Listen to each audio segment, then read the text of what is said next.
On parle alors là de données synthétiques. Qu'est-ce qui va alors se passer? Tous les modèles d'IA vont générer leur propre style, leurs propres images et elles vont se sourcer entre elles. Ce qui va créer une sorte de consanguinité entre l'IA et ça a un risque énorme parce que ça peut faire en sorte qu'un modèle d'IA vienne s'effondrer. C'est-à-dire qu'il se mette à créer énormément d'incohérences parce qu'il s'est entraîné sur des choses qui n'existent peut-être pas réellement.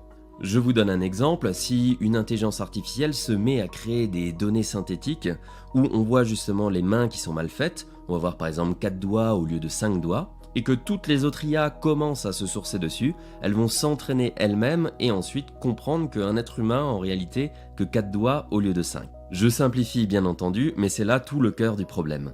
L'humanité ne produit plus assez de données pour que l'IA puisse continuer à s'entraîner et aussi à évoluer. Et ça va causer des problèmes parce que l'intelligence artificielle n'a plus assez de données à ingérer et du coup sa progression va ralentir. Ce pourquoi il y a des entreprises qui vont se spécialiser et créer des données synthétiques, certes générées par IA, mais de qualité. Et ces données-là, de qualité, vont permettre justement aux IA de s'entraîner dessus et continuer leur évolution. Si vous cherchez en tout cas entreprise de données synthétiques sur internet, vous allez voir que ça commence vraiment à émerger. Donc oui, il y a des entreprises qui sont spécialisées dans la génération de contenu de qualité à partir d'IA pour entraîner d'autres IA.